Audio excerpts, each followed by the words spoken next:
अस्सलामुअलैकुम। मैं खैर मकदम करता हूँ आपका बुलबुल एकेडमी में। उम्मीद करता हूँ कि आप लोग बख़ैर और अपने अपने घरों में महफूज सेफ़ होंगे due to this pandemic.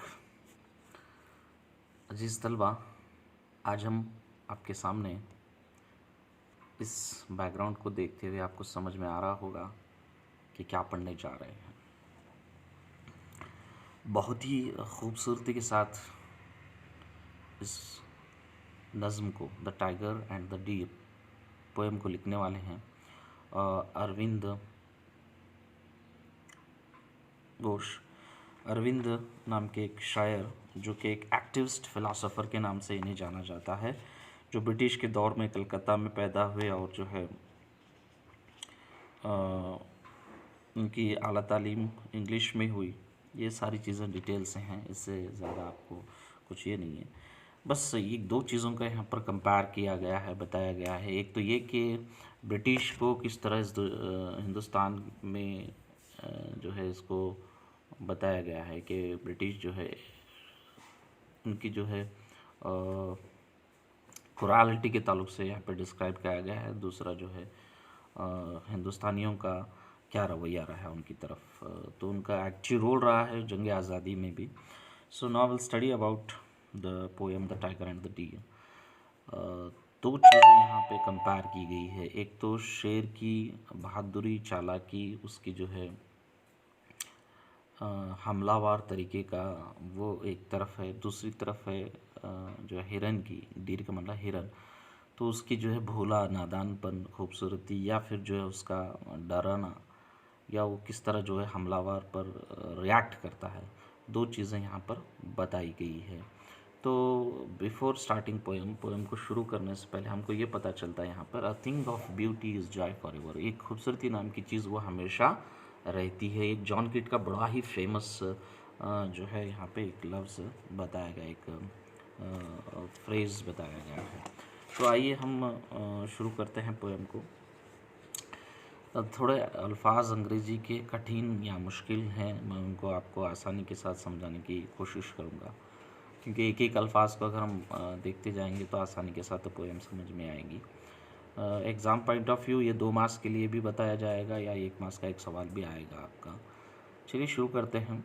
Brilliant crouching slouching what creep through the green heart of the forest, gleaming eyes and mighty chest and soft soundless paws of a grandeur and a murder। तो पहले paragraph में साफ जो है शेर की धाड़ किस तरह होती है और वो किस तरह हमला करने से पहले अपने आप को तैयार करता है और किस तरह उसकी जो है जिस्मानी हरकत होते हैं। देखिए ब्रिलियंट, ब्रिलियंट का माना होता है होशियार, चालाक। क्राउचिंग तैयारी, जो हमले से पहले वो पोजीशन लेके बैठता है, जिस तरह वो हमला करने से पहले अपने आप को तैयार करता है। स्लॉचिंग, जिस तरह हमला करने के बाद। व्हाट ए क्रिप्ट, क्रिप्ट का माना होता है यहाँ पे रहने के, चलने के पहले तो होता है। Through the green heart of the forest, यहाँ पे green heart of the forest का मतलब लिया गया है कि जंगल के बीचों बीच में। ग्रीन हार्ट, हार्ट ने जंगल के बीचों बीच में, ऑफ द फॉरेस्ट, फॉरेस्ट माने होता है जंगल। ओके।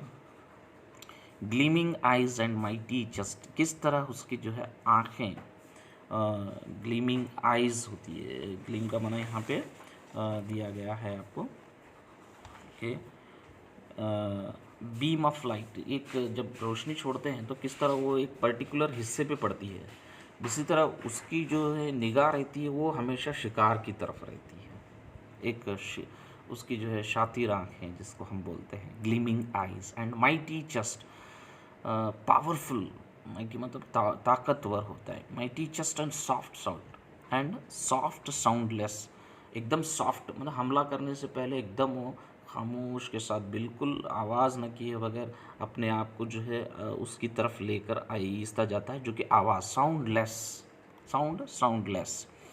पास का माना पंजा, ग्राइंडर एंड मर्डर, क्या वो ग्राइंडर मतलब बहुत ही शानदार तरीके से एकदम। मर्डर, मर्डर का मतलब खून करना, क्या वो खून करने आया है। अगर हम नेचुरली प्रकृति के हिसाब से देखें, नेचर के हिसाब से देखें, तो ये एक उसूल क्या है कि वो उस पर डिपेंड है, किस लिए? अपनी गिज़ा के लिए। अब लेकिन पोएम क्या बता रहा है? क्या वो खून करने आया है? The wind slipped through the leaves as if afraid. हवा जो है स्लिप हो रही है, यहाँ पे निकल जा रही है जैसे पत्तों के दरमियान, अफ्रेड जैसे कि वो डरी हुई है, हवा खुद डरी हुई है। क्यों? क्योंकि इसके घातक अमले से। Least it's voice and the noise of its step perturbed. तो यहाँ पे डिस्टर्ब ग्रेटली कन्फ्यूज, यहाँ पे जो है एक चीज़ बहुत बड़ी, लीस्ट इट्स वॉइस, वॉइस का माना आवाज़ के होते हैं, नॉइज वो भी आवाज़ के होते हैं, स्टेप्स परटर्ब्ड, स्टेप्स परटर्ब्ड के माने यहाँ पे लिए गए हैं कन्फ्यूज है, great confusion for what. Next line पे दिया गया है कि the pitiless splendour hardly daring to breathe. हवा खुद जो है या फिर जो है वो आसानी के साथ सांस नहीं ले रहे हैं ना, मौसम थम सा गया है। देखिए दूसरे मानों में भी यहाँ पे हम देखते हैं, हम किसी को शूट कर लेते हैं, आप एक स्नैपर जो शूट करता है तो उसको देखेंगे तो वो हवा को रोक देता है, ऐसा ऐसा बंदूक रख के हवा को रोक के, सांस को रोक के, निशाना बना के, एक आँख बना के उसको शूट जैसा करता है। वैसे ही यहाँ पे पिटीलेस स्प्लेंडर जो है बहुत ही शानदार तरह से, हार्डली डेयरिंग टू ब्रेथ, सांस नहीं लेता है, क्योंकि उसको अब हमला करना पड़ता है, चमकना पड़ता है, जो है उसके ऊपर उछलना पड़ता है, इसलिए वो यहाँ पे सांस को रोका हुआ है, एक तो अपने आप को रोका हुआ है। बट द ग्रेट बीस्ट का माने जानवर, यहाँ पे क्रॉच एंड क्रीप, वो क्रॉच पोजीशन लेता है, क्रीप आहिस्ता से रेंगते हुए शिकार की तरफ बढ़ता है, and crouch at last time, आखिरी वक्त में वो क्या करता है? पहुंचता है। कहाँ पहुंचता है? Creep and crouch at last time, noiseless fatal, आखिरी सांस लेकर उसको चिपकता है, उस पर जो है हमला करता है।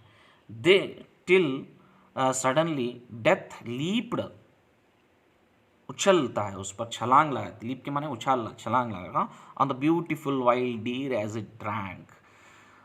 वहाँ पे जो है डीर पानी पी रहा है। नेक्स्ट पैराग्राफ में बताएं, beautiful wild deer as it drank, वो जैसे पी गया है, हमला कर चुका है, उस पर निबट चुका है।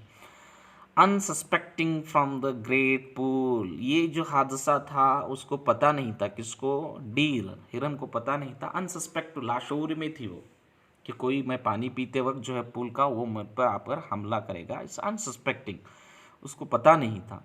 In the forest coolness and shadow, हवा जो चल रही है, कूलनेस मौसम है ठंडा, कहाँ पर? फॉरेस्ट, जंगल का, वहाँ में क्या करे?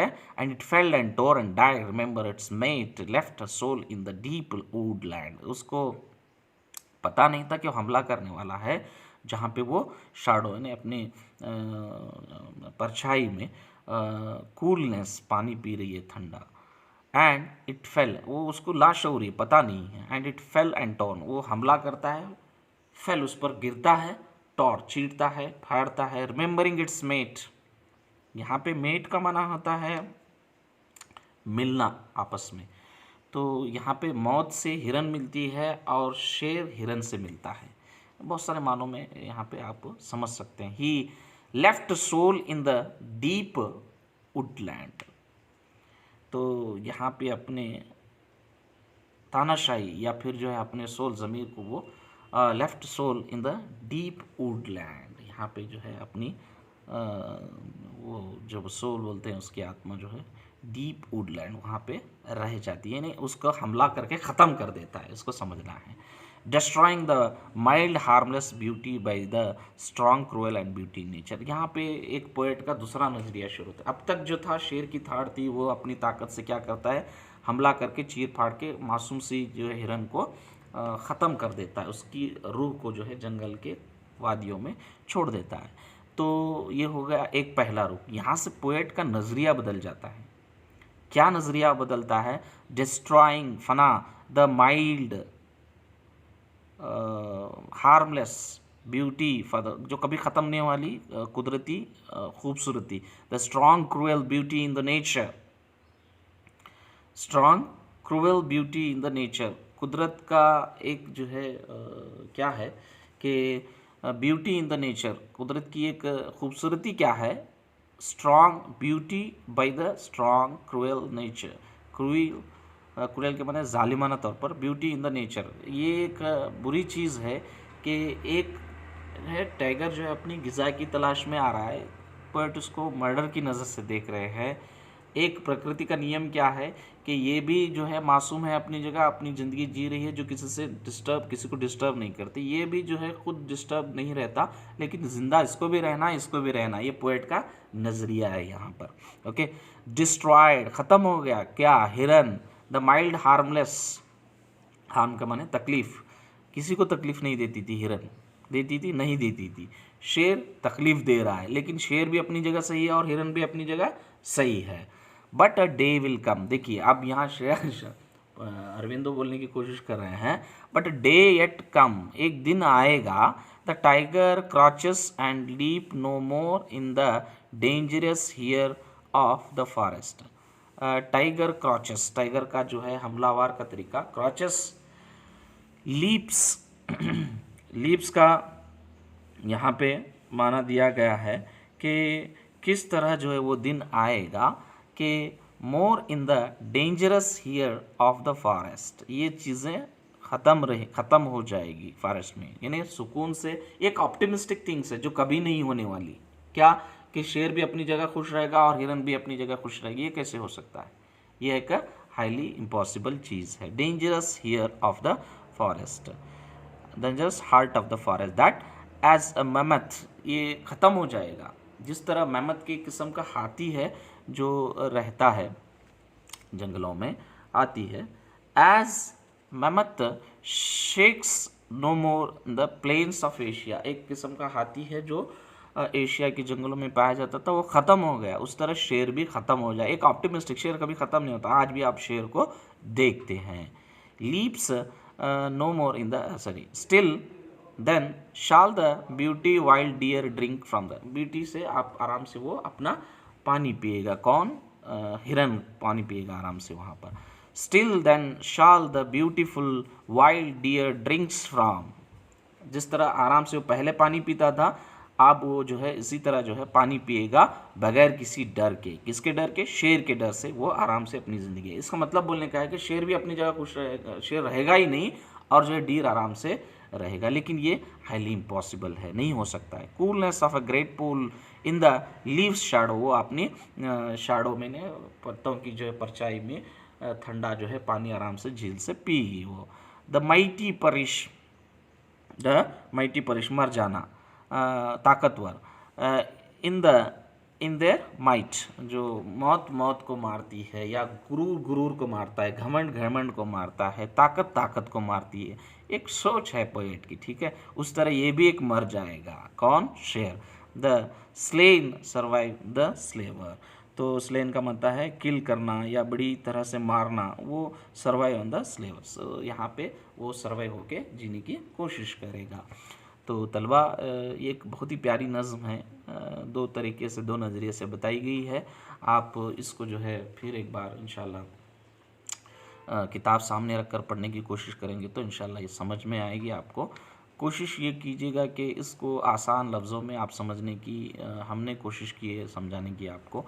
तो इस चीज़ को आप देखते रहिए इंशाल्लाह कि ये जो 6 क्वेश्चंस यहाँ पे दिए गए हैं आसानी के साथ, इसमें अगर कोई डाउट होता है, how does the tiger attack its, बताया हूँ अभी मैं। What does the tiger stand, so इन सवालों को सॉल्व कीजिए। अगर कोई समझ में नहीं आता तो कमेंट करके बताइए, इंशाल्लाह उस सवाल का जवाब जो है मैं आपको, नंबर भी दिया गया वहाँ से व्हाट्सअप कर दूँगा, या फिर जो है आपको नोट्स भी ज़रूरत है तो इंशाल्लाह वहाँ पे भी कोशिश करूँगा। अज़ीज़ तलबा, शुक्रिया आपका इसको देखने के लिए। Thank you for watching this one. Stay tune for the next video. Please subscribe कीजिए, लाइक कीजिए, शेयर कीजिए, ताकि हमें पता चले कि हमारी कोशिशें किस हद तक जो है आपको मदद मिल रही है समझने के लिए। तो मैं चाहता हूं कि आप इसको शेयर, सब्सक्राइब और लाइक करें, फिर उसको कमेंट करें कि आपको क्या नहीं समझ में आया और आप क्या पढ़ना चाहते हैं। जल्दी इंशाल्लाह एग्ज़ाम से पहले ख़त्म करके एग्ज़ाम हमको ग्रामर पार्ट भी फोकस करना है। Thank you for watching this channel and stay tune for the next.